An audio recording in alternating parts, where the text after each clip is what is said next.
Good day and welcome, America and beyond. I'm Tom Donahue for Tom Donahue Reports and The Briefing. Well, I just can't get over some of the most outrageous aspects of this political campaign in 2024. There's so many bizarre things that have happened, but I just want to touch on something that happened fairly recently. And here is Trump in upstate Pennsylvania, the hometown of Arnold Palmer, and he's talking about his male putter and talking about showers and in the gym and wow. Like, it's a little bit crazy. I mean, it's downright despicable and detestable and degenerate. I'm thinking of the mothers, the grandmothers, the daughters, the children, the very religious, and just people in general. Like, how offensive is this man? And then Arnold Palmer's daughter comes out and just said she was totally taken aback and offended, and she said that her father really didn't like Donald Trump, which doesn't surprise me. And then you think about, okay, what kind of music is played at these rallies? Well, I have to say, I don't dislike the Village People. And, I come from an era where, there was a certain amount of clubbing and there was disco music and other kinds of music. And, the Village People had a pretty interesting act. But the one song that I thought was kind of weird, not just that, kind of weird at a patriotic, conservative rally. Macho Man, it kind of makes sense for, the image that Trump portrays. The song I want to reference is YMCA. Now, if you think of what it's referring to, guys going to the YMCA, working out, it has the connotations of, well, some male monkey business, okay? We'll just leave it at that. So I never got the fact that that song plays. And then the Gloria song, that's kind of weird. They were playing that, and they were kind of, Kimberly and some others were kind of doing a little bit of dancing as the rioters were having their way at the Capitol. Lee Greenwood, great. There's some patriotic songs that are fantastic, and they should always be employed and utilized. But YMCA, I just don't get it, okay? But then again, you're thinking about Arnold Palmer's putter, and there's something kind of weird here. I'm going to reference something that actually occurred tonight, and I'm going to probably spend more time on this week, is Trump's speech at Madison Square Garden. And, there was a lot of crude comments and vulgarity and offensive speech, and it wasn't as much Trump as it was the other speakers. And I have to say that I thought it was a good idea now. I didn't quite think that a couple of weeks ago about him coming to the Garden, Madison Square Garden, the most famous sports arena in the world. But I felt like it was such a well-done production, packed house, of course, and Trump actually gave a pretty good speech. He had more energy, and there was certain aspects that were optimistic, so I got to give him credit. And on a Sunday night, and being at such a major forum, I was looking at on my streaming of the news stations, and so many news stations were carrying that live, at least in large part. So he got a lot of publicity out of this, a lot of mileage. It's just a shame that there wasn't more screening and filtering of who really was deserving of speaking before him.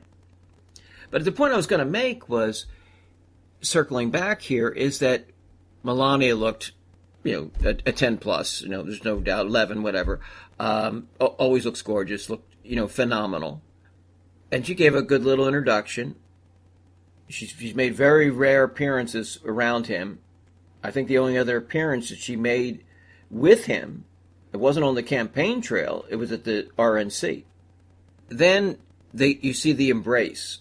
And it's like, you know how like, especially the Europeans that, you know, in other cultures, they just kiss on the cheek. Well, you could say, well, maybe it was because of Donald Trump's orange face, his makeup, or her lipstick. Maybe, but you could just tell that she was trying to smile and she didn't want to make it look too obvious, but she really didn't want those grubby paws on her, and she didn't really want to kiss him. So you wonder, what does Donald do in his off time that he's not campaigning or certain, you know, business meetings? But it was just very, very peculiar, you know, the focus on Arnold Palmer's putter. And we're not talking golf. But I always wanted to bring up that point of the Village People, the YMCA. Kind of weird. Okay. So you kind of start connecting some dots here, and I don't know. Weird, to say the least. I have to say that the McDonald's thing, the stunt, I mean, it really was playful that, you know, I mean, Donald Trump did, 10 minutes of work at McDonald's? But it was masterful in terms of getting tremendous publicity. But this focus on whether Kamala worked at McDonald's or didn't, a lot of kids did. It's you know, and I've worked at some jobs at my early age, and I don't know if you could find the records. I don't know if you could find anyone alive that could verify or document. So I just think it's foolish. Like, I mean, he focuses on the minutia rather than bigger picture, and the hypocrisy and the chameleon-like style of this woman, okay? You can call her hypocritical Harris. You can call her heinous Harris. And remember, I'm a talk show host. I'm not running for political office. And yes, I do have name tags. I do have some nicknames, okay? And I've done that over the years. I try not to focus too much on that, but guilty as charged. But I'm not running for president. I'm not running for governor. I'm not running for Congress. I'm not running for mayor or dog catcher, okay? Trump thinks he's the master of these name tags or these nicknames. He's not. Most of them are not all that original. So you have Dangerous Don, certainly, and you know, he like to probably think himself as Dapper Don or Deranged Don. But hypocritical Harris or heinous Harris, not too bad, okay? And heinous really because of the way she got to where she is. Google Mayor Willie Brown, you know, what that relationship was like, okay? And how she was able to climb the political ladder. But I'm not going to, you know, I could use it another H and connect it with her name, but I'm not going to go that far because, hey, you know, when it comes to love and romance and affairs and all that, things happen, okay? But it's a god-awful shame when someone utilizes that as stepping stones in terms of political career moves. You know, you have to love the fact that Trump says that Harris is incompetent, unfit, and unqualified, and then low IQ. I'd love to see what Donald Trump's grades were at UPenn. You know, I really would. That would be kind of interesting. You know, but those records are typically sealed, and I'm almost surprised it hasn't been leaked. You know, Harris, regardless of what she did in her early career, I mean, she did work her way up one way or another to vice president. So that is a skill, and that is a talent. I'll tell you, she's really campaigning, and she now has the full force of the Democrat Party behind her, and the heavy weights of entertainment, industry, politics. I know she's going to be a puppet, but nevertheless, you got to give her some credit. And I just like when he said about Haley, Nikki Haley, bird brain, super smart woman. I don't agree with many of her policies, but again, Trump hired her. You know, you got to love the fact that most people with these allegations are people that he hired, people that worked for him. I've never seen so many people turn on a boss, on a president, and I've never seen so many leaks, ill will, and actual detesting the man and hatred. They're such vile. So could all of them be wrong? We're getting to the final stretch here, and it'll be quite interesting to see what really happens here.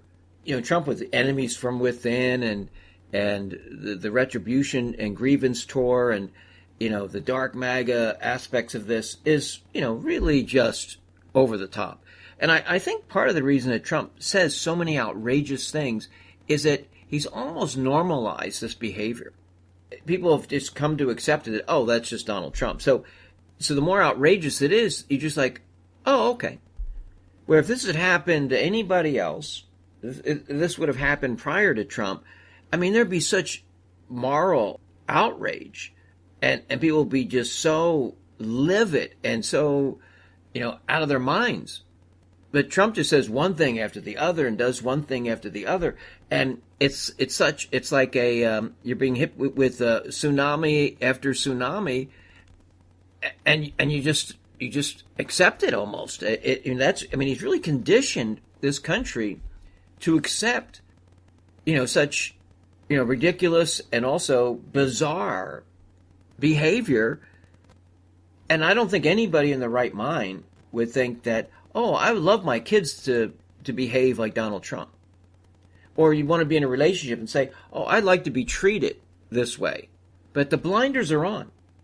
People, they have people that are supporting Harris, they don't want to look at her record. They don't want to look at her flip-flops. They don't want to look at her chameleon-like Kamala aspects to her. And the people that follow Trump, the hardcore MAGA loyalists, Trump can do no wrong.